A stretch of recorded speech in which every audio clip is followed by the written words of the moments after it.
Assalamualaikum warahmatullahi wabarakatuh. Halo semuanya, perkenalkan saya Dewi Siti Puspitasari.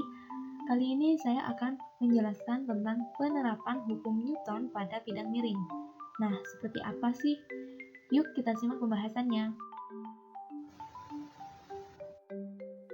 Nah, teman-teman, di sini sudah ada bidang miring yang di atasnya terdapat sebuah balok. Kita gambar dulu gaya-gaya yang bekerja pada balok tersebut. Yang pertama di sini ada gaya normal atau M. Gaya normal ini arahnya selalu tegak lurus bidang. Untuk yang kedua ada gaya berat atau W. Gaya berat ini arahnya selalu ke bawah atau menuju pusat gravitasi bumi. Untuk W sendiri atau gaya berat itu rumusnya adalah massa dikali percepatan gravitasi bumi atau M dikali G. Nah teman-teman, untuk gaya berat W ini kita bisa uraikan ada yang arahnya ke sini yaitu Wx dan ada yang arahnya ke sini yaitu Wy. Nah, gimana rumusnya Wx dan Wy tersebut? Untuk Wy ini kan W-nya mengapit sudut, W-nya mengapit theta, jadi kita pakai W cos theta. Sedangkan untuk yang satunya, Wx, karena tidak mengapit sudut atau theta, maka rumusnya W sin theta. Nah, teman-teman, pada bidang miring itu ada dua keadaan, yaitu pada bidang licin dan juga pada bidang kasar. Perbedaannya apa sih? Yaitu kalau pada bidang kasar terdapat gaya gesek atau F. Ingat, gaya gesek itu ada dua, ada gaya gesek statis atau Fs dan gaya gesek kinetis atau Fk. Nah, untuk Fs itu rumusnya adalah μs dikali m atau gaya normal.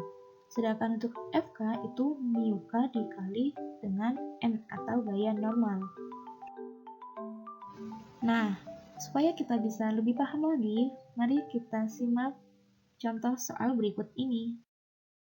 Contoh soal yang pertama yaitu perhatikan gambar di samping. Benda yang masanya 3 kg berada pada bidang miring licin dengan alfa 30 derajat seperti gambar di samping. Jika G sama dengan 10 meter per sekon kuadrat, percepatan yang dialami benda tersebut adalah, kita tulis dahulu yang diketahui yaitu massa 3 kg, alfa 30 derajat, dan G 10 meter per sekon kuadrat. Yang ditanya apa? Yang ditanya adalah percepatan yang dialami benda, yaitu A. Kita jawab, kita cari dulu gaya-gaya yang bekerja pada benda tersebut. Kita lihat pada gambar di bawah ini.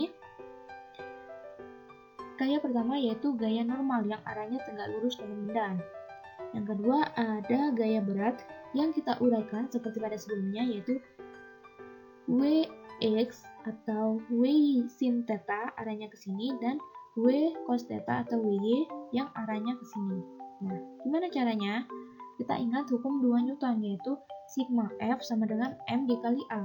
Sigma F adalah resultan gaya, M adalah massa, dan A adalah percepatan. Yang kita cari adalah percepatan. Jadi bisa kita tulis sigma F per M. Nah, sigma F. Untuk sigma F pada gambar di sini kan desainnya sudah tertera bidang miring licin. Nah, untuk bidang miring licin kan nggak ada gaya gesek, jadi kita abaikan saja gaya geseknya. Nah, gaya yang bekerja itu kemana ini arahnya? Pada balok ini, pada benda ini maksudnya, tidak mungkin arahnya itu benda bergerak ke arah gaya normal atau ke W cos theta. Jadi, arahnya itu ke bawah atau ke W sin theta. Nah, jadi resultan gayanya itu kita pakai W sin theta dibagi dengan M. W, gimana kita nyari W-nya? W itu rumusnya adalah massa dikali percepatan gravitasi. Massanya tadi berapa? Massanya 3. Terus percepatan gravitasinya berapa? 10. 3 dikali 10 yaitu 30. Jadi gaya berat atau W-nya adalah 30 Newton. Nah, 30 Newton sin tetanya berapa? Tetanya yaitu 30 derajat. Jadi 30 sin 30 derajat dibagi massanya tadi 3 kg. 30 dikali sin 30 derajat berapa? Ingat dalam matematika sin 30 derajat yaitu setengah dibagi dengan 3. 30 dikali setengah berapa? 15. 15 dibagi 3 yaitu 5. Jadi percepatan yang dialami benda tersebut adalah 5 meter per sekon kuadrat. Nah, seperti itu caranya. Untuk contoh soal yang selanjutnya, yaitu perhatikan gambar di samping. Sebuah benda yang masanya 5 kg berada di atas bidang miring kasar dengan koefisien gesekan kinetis 0,2. Bila benda tersebut diberi gaya F 60 Newton, maka besar percepatan yang dialami oleh benda tersebut adalah, kita tulis dulu yang diketahui, yaitu massa 5 kg, mu K atau koefisien gesekan kinetis 0,2, F 60 Newton, dan alfanya seperti di gambar 37 derajat. Yang ditanya apa? Yang ditanya percepatan yang dialami oleh benda, jadi A yang ditanya. Nah, kita jawab, kita gambar dulu gaya-gaya yang bekerja pada benda tersebut. Nah, bisa dilihat pada gambar di bawah ini. Untuk gaya F itu arahnya ke atas, sedangkan untuk gaya normal arahnya tegak lurus bidang seperti pada gambar. Nah, sedangkan untuk gaya berat kita uraikan seperti pada sebelumnya, ada yang arahnya ke sini yaitu W sin theta dan ada yang arahnya ke sini W cos theta. Nah, kita lihat pada soal, kalau bidang miringnya itu ternyata kasar, jadi otomatis ada gaya gesek pada benda tersebut. Nah, gaya gesek sendiri itu arahnya berbanding terbalik dengan gaya F. Jadi, gaya gesek ini tuh arahnya berlawanan dengan gaya F. Jadi, arahnya itu ke bawah. Nah, gimana cara pengerjaannya? Rumusnya itu gimana? Kita ingat hukum 2 Newton, yaitu sigma F sama dengan M dikali A, massa dikali percepatan. Nah, yang kita carikan percepatan. Jadi, bisa ditulis sigma F per atau dibagi dengan M. Nah, untuk sigma F, kan ini gayanya banyak ya. Terus kita pakai yang mana? Nah, pada benda ini nggak mungkin dong bendanya itu arahnya atau bergeraknya ke arah gaya normal atau ke W cos theta. Jadi, kita pakai gaya F, W sin theta, dan juga gaya geseknya. Caranya kita kurangi gaya yang besar dikurangi gaya yang lebih kecil. Jadi, F dikurangi W sin theta dikurangi F atau gaya gesek dibagi dengan M atau massa. Kita cari dulu W-nya. W itu adalah massa dikali percepatan gravitasi. Massanya tadi berapa? 5 kg. Dan percepatan gravitasinya yaitu 10. Jadi 5 dikali 10, 50 Newton.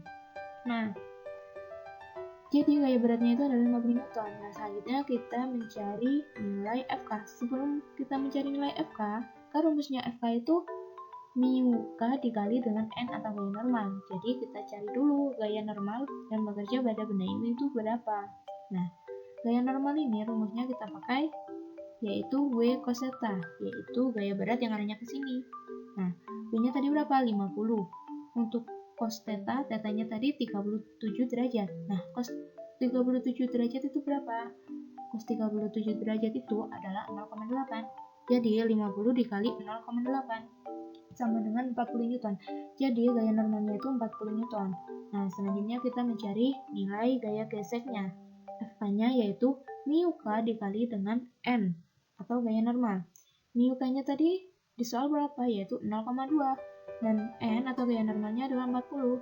Jadi 0,2 dikali 40 adalah 8 Newton. Jadi gaya geseknya 8 Newton. Nah, kita masukkan ke dalam rumusnya. F-nya tadi berapa? 60. W 50, sin tetanya 37 derajat dikurangi FK-nya 8 dibagi massanya yaitu 5 kg. Sin 37 derajat itu berapa? Yaitu 0,6. Jadi 60 dikurangi 50 dikali 0,6 dikurangi 8 dibagi 5. 50 dikali 0,6 yaitu 30.